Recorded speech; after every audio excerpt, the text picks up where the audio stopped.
Neveng menanyakan kepada ketua naga, apakah merasakan hal lain dari tanduk naga tersebut.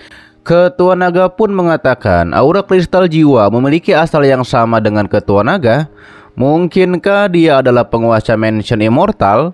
Direspon oleh Neveng, mungkin benar, tapi sekarang Mansion Immortal adalah miliknya. Ketua klan naga mengetahui bahwa warisannya termasuk Mansion Immortal dan menanyakan apakah berhubungan dengan Gunung Naga Terbang. Kata Neveng, dia adalah nenek moyang Gunung Naga Terbang bernama Autianlo. Setelah Neveng menjadi pemilik baru, leluhur naga berubah menjadi kristal jiwa ini. Sebelum menghilang, leluhur naga mempercayakan kepada Neveng untuk menjaga Gunung Naga Terbang. Ketua klan naga tahu tidak banyak informasi yang diturunkan tentang nenek moyang. Ia awalnya mengira bahwa leluhur naga gugur dalam pertempuran runtuhan dewa. Neveng bergumam sebaiknya tidak mengungkapkan semua kebenaran, yakni tentang leluhur naga yang berhubungan dengan Kaisar Zenwo. Karena semakin banyak tahu maka semakin berbahaya.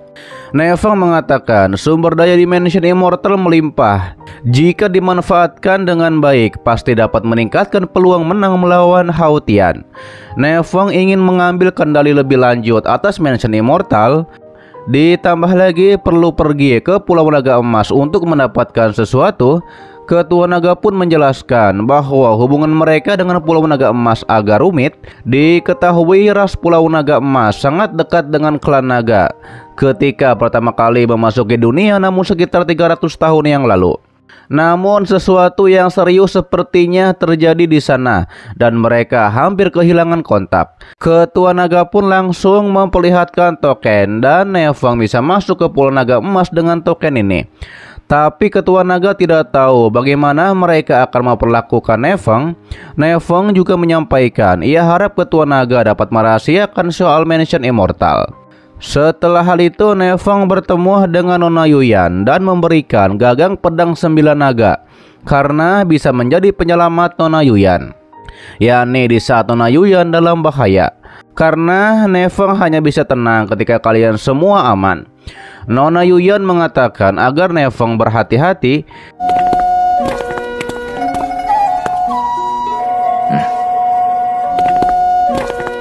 Di saat itu salah satu dari anggota klan naga mengatakan ia dengar banyak naga betina cantik di Pulau Naga Emas. Ia pun nampaknya ingin ikut bersama Neveng.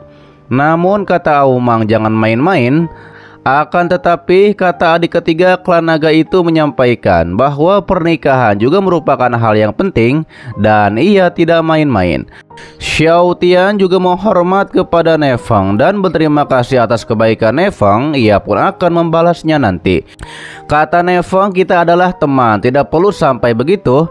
Ia pun pamit kepada semuanya dan langsung pergi. Ditambah lagi Nona Feng juga akan pergi karena tuannya sudah mengirim pesan. Jadi ia harus segera kembali. Namun kata Nona Feng, jangan lupa tentang kesepakatan antara ia dan Neveng. Nona Yuyan mengetahui bahwa Nona Feng sangat peduli dengan Neveng. Direspon oleh Neveng, itu karena mungkin hasrat Nona Feng untuk mencapai bela diri sangat tinggi.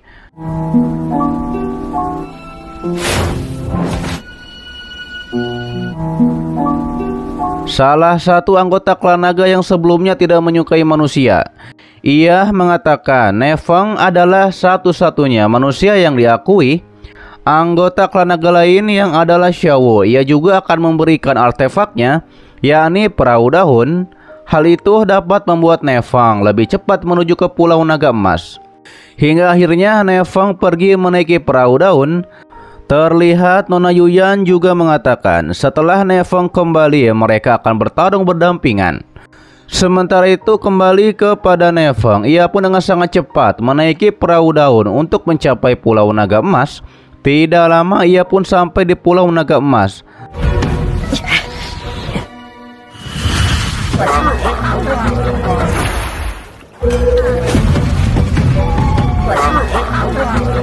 Terlihat di sana pedagang yang menyuruh pegawainya agar menghitung semua barang dengan cermat. Neveng pun berjalan-jalan melihat Pulau Naga Emas.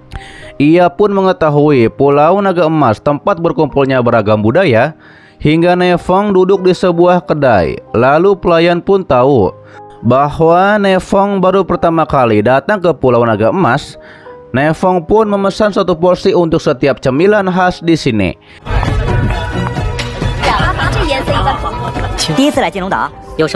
Saat itu Nefong mendengar orang-orang klan Naga Emas di sana membicarakan mengapa begitu sulit mendapatkan master. Mereka pun mengatakan, mungkinkah tetua tertinggi benar-benar meninggoy? Pelayan di sana menyampaikan bahwa tetua tertinggi menguasai api es misterius. 100 tahun terakhir banyak yang berharap menjadi muridnya. Penguasa pulau juga telah kehilangan kesabaran dan mengusir orang yang mendekat. Ia pun menyuruh mereka berdua untuk menyerah.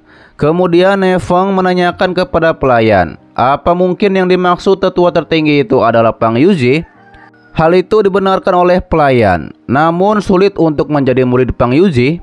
Namun pelayan itu menunjuk pavilion pemurnian pil. Saat ini sedang merekrut murid, mungkin bisa mencoba peruntungan di sana. Nefong bergumam, bahkan ada rumor yang mengatakan bahwa Pang Yuji sudah meninggoy. Sepertinya Pang Yuji ini sudah lama tidak muncul. Hingga akhirnya Nefong pergi ke pavilion pemurnian pil. Tapi ketika sampai di sana, ia melihat seorang wanita yang tidak terkendali karena menaiki burung buatan. Nefong pun menghentikan burung tersebut dan menyelamatkan nona yang akan terjatuh. Di pangkuan Nefong, nona itu pun menjadi memerah. Hingga akhirnya ia pun dijatuhkan oleh Nefong karena meminta turun. Hal itu pun membuat nona sangat marah kepada Nefong.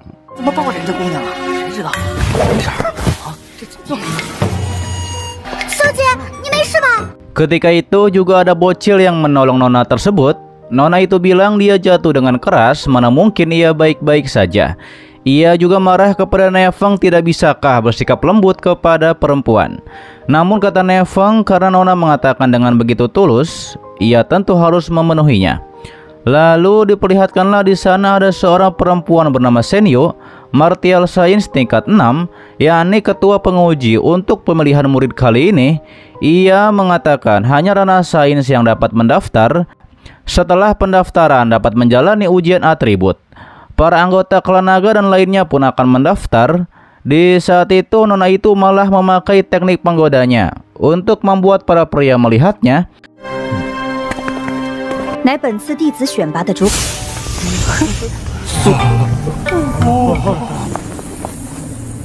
Sedangkan Nefong bergumam, saat ini situasi Pang Yuji tidak jelas. Ditambah lagi penguasa pulau masih misteri. Hingga akhirnya Nefong mungkin akan menjadi murid adalah pilihan yang lebih aman. Terlihat nona tersebut heran kepada Nefong karena tidak terpengaruh oleh teknik rayuannya. Padahal Nefong hanyalah ranah sains. Kemudian Nefong mendaftar dengan nama Jian Lin Feng. Panitia pun menyuruh Nefong untuk salurkan kekuatan spiritual. Nefong pun langsung melakukannya. Bola kristal di sana pun sangat bercahaya. Panitia sangat terkejut karena ini adalah api ilahi tingkat 5. Nefong bergumam, ada banyak api surgawi di dunia ini dan terbagi menjadi 9 tingkatan. Tanpa sadar Nefong telah mencapai tingkat ke-5. Lalu kemudian Nefong disuruh pergi ke dalam untuk menunggu.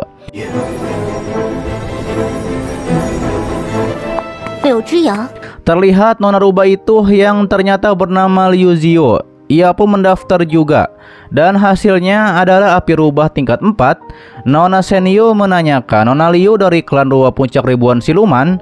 Namun nona rubah tidak mau mengakuinya. Tapi kata nona Senyo, tenang saja, karena Pulau Naga Emas tidak memperdulikan latar belakang.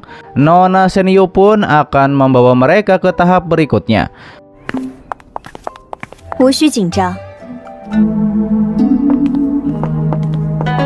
Setelah di dalam, nona Senyo menyuruh 3 peserta termasuk Nefong untuk mengendalikan api surgawi, yakni untuk membuat pil pengumpul esensi dalam waktu 15 menit. 3 teratas dalam peringkat kualitas akan menjadi murid pavilion pil. Para murid lain pun menganggap ini hanyalah ujian biasa karena membuat pil tingkat rendah. Namun dijelaskan oleh nona Senyo, membuat pil tingkat rendah untuk menguji keterampilan dasar. karena para murid itu sangat percaya diri. Mengapa para murid itu tidak menjadi yang pertama mencobanya? Hingga akhirnya 3 murid yang menganggap ini ujian biasa, mereka pun langsung maju. Terlihatlah di sana ada api es yang harus dikendalikan, yakni untuk membuat pil. Nefeng mengetahui di benua Zhenwu hanya Pang Yuzi yang memiliki api es. Mengapa Nona Senyu bisa mengendalikannya? Namun di saat akan membuat pil, tiba-tiba saja mereka bertiga tidak bisa mengendalikan, yang pada akhirnya terjadilah ledakan di sana. Nefeng melindungi diri bersama Nona Liu. Ia pun mengetahui harus berhati-hati ke depannya.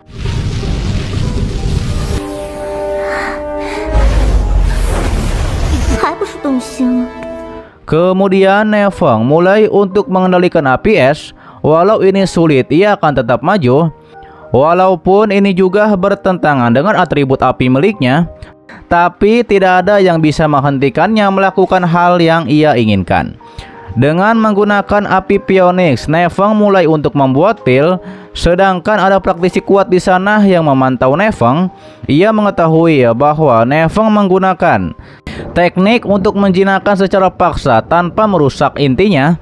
Sementara itu Nona Liu justru bergumam jika bisa mencurinya kembali, Nono akan terselamatkan. Dikatakan oleh senior Senyu tanpa metode khusus, api es tidak dapat dihilangkan. Ia pun menyuruh Aga berhati-hati. Terlihat Nona Liu pun tahu sebaiknya memikirkan solusi lain.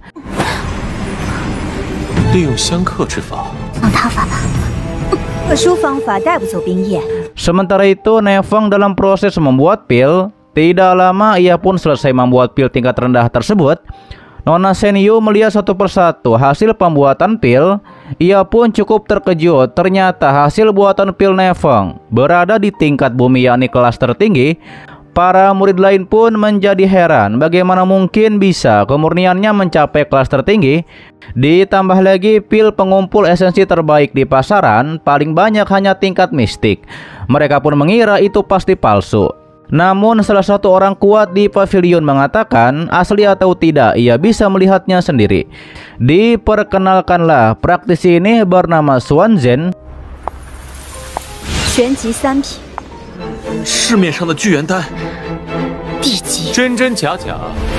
Kaisar monster tingkat 6 yang ternyata ia adalah guru dari Nona Senyu.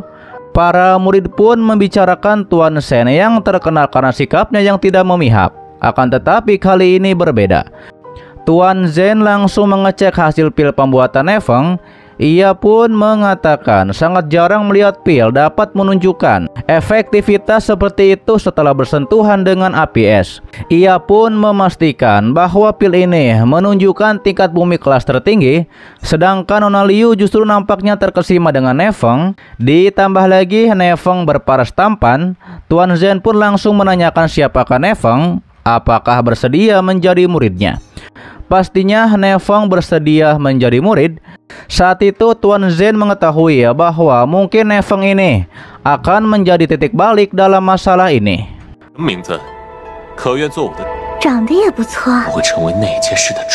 Oke guys, itu adalah lanjutan dari alur cerita Donghua Peak of True Martial Arts part ke-54 nya di season 3 kali ini. Untuk pas selanjutnya akan diupdate setelah episode 2 muncul, atau 2 episode seperti itu ya. Terima kasih buat kalian yang menonton seperti ini dan selalu mensupport channel admin. Sehat-sehat buat kalian semua. Dan jangan lupa di subscribe agar kalian tidak ketinggalan setiap notif berikutnya. Loncengnya juga dipencet, oke, agar kalian tidak ketinggalan setiap video baru lainnya. Dan sampai jumpa kembali di video selanjutnya. Till next time and bye bye. Assalamualaikum warahmatullahi wabarakatuh.